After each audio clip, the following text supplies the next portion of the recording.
quand moi je prends un pays voisin comme le Bénin. Mais le travail que fait le président Patrice Talon au Bénin est un travail formidable. Il travaille pour son peuple, donc on ne peut que le féliciter. Moi je suis sincère de toutes les façons, je dis toujours que si vous n'êtes pas sincère, les faits sont là. Je crois que le Bénin d'il y a quelques années et le Bénin d'aujourd'hui, ce n'est pas le même Bénin. Robert Duss, ministre sortant des Affaires étrangères du Togo. Monsieur Robert Duss, ministre togolais des Affaires étrangères du gouvernement démissionnaire. Par cette déclaration en faveur du bon travail qu'effectuera Monsieur Patrice Talon pour son pays, le Bénin, n'est-il pas en train de reconnaître indirectement l'échec de la gouvernance de Faure Gnassingbé au Togo sur tous les plans?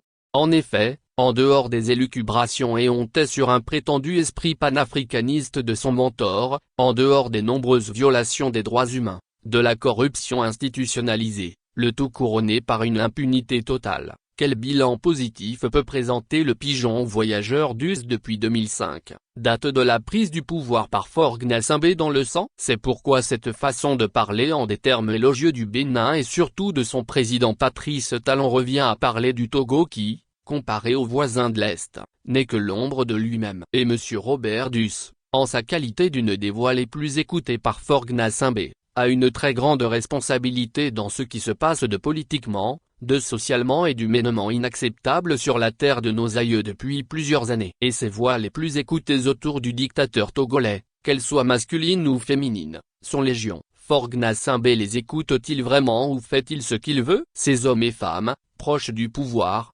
sont-ils assez courageux, assez amoureux de leurs concitoyens, assez sensibles aux souffrances des Togolais, pour se faire respecter par le président de fait du Togo et faire passer leur point de vue pour une gouvernance plus humaine? Si vraiment ceux ou celles qui entourent Faure Gnassingbé avaient un brin de patriotisme et ne pensaient pas seulement à leurs intérêts personnels, les choses pourraient bouger dans un sens positif. Le cas togolais où les soi-disant barons autour du dictateur se prennent pour de petits dieux dans leur quartier et dans leur localité d'origine, montre à suffisance que les gros diplômes universitaires ou l'expérience pour avoir travaillé pour des organisations internationales ne sont pas forcément une garantie pour qu'on soit un ministre ou un conseiller compétent, consciencieux, respecté et respectable autour du pouvoir, surtout dans une république bananière, comme le Togo, où il faudrait une certaine dose de dignité, de respect de soi et surtout d'amour pour son peuple. Car avant de se faire écouter pour que son point de vue soit respecté et pris en compte, il faudrait dégager une certaine respectabilité,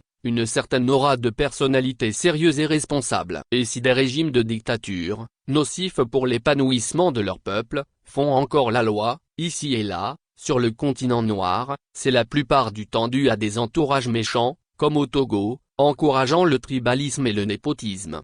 Et notre pays le Togo, après un demi-siècle d'un régime d'exception, de père en fils, passe aujourd'hui pour l'un de ces mauvais exemples, sinon le plus mauvais exemple en Afrique, où le dieu Eyadema d'abord, et ensuite son fils Faure Gnassingbé, entouré d'hommes et de femmes peu courageux, toujours prêts, sans aucun brin de dignité, à faire l'âne pour avoir le foin, ont eu toute la latitude pour transformer une république en monarchie, une armée républicaine en une milice tribale, sinon familiale. Et si certains nous disent que l'entourage n'y est pour rien dans la descente aux enfers du pays à cause de la mauvaise gouvernance, parce que de toutes les façons c'est Faure Gnassingbé qui déciderait de tout seul et n'écouterait personne, alors tous ces ministres et autres conseillers, apparemment proches du centre du pouvoir, conscients du fait qu'ils ne joueraient qu'un rôle de faire valoir, ne sont là que pour leurs avantages personnels. Certes, il n'est pas du tout facile de travailler sous un dictateur de chef d'État qui ne fait confiance à personne et qui veut tout contrôler. Il est aussi vrai que le potentat,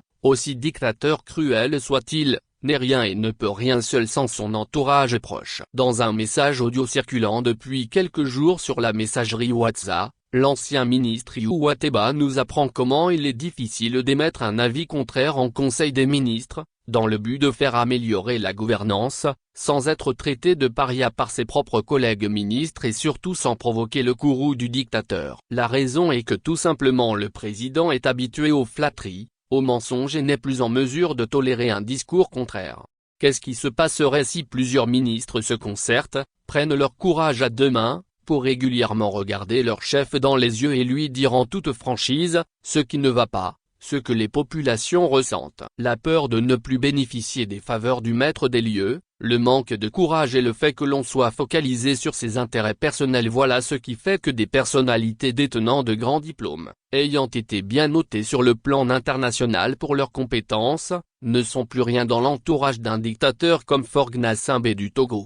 Enfin, pour parler de courage de personnalité autour du pouvoir politique dans l'histoire récente de notre pays, nous pouvons citer l'exemple d'Abeyome Kodjo et de Dahu Kupere, aujourd'hui disparus. En effet, Abeyome Kodjo, ministre et plus tard président de l'Assemblée nationale, s'était brouillé avec le dictateur Gnassingbé Eyadema en 2002, après avoir publié un brûlot Il est temps d'espérer, dans lequel il dénonçait la mauvaise gouvernance et faisait des propositions pour changer les choses. Il avait dû prendre le chemin de l'exil. Le sort de l'autre ancien président de l'Assemblée nationale, Dahu Kupere, qui avait aussi exprimé son désaccord contre la manière dont le pays est dirigé, ne fut pas non plus des plus enviables. Abeyome Kodjo, surtout lui, aura prouvé qu'il est possible de remettre en question son soutien à un régime de dictature, de le dénoncer et de rechercher du mieux pour son peuple. Une leçon pour nos fidèles défenseurs d'une 5e République impopulaire et d'un panafricanisme intéressé. Samari Tchadjobo, Allemagne. Actualité, opinion politique Togo.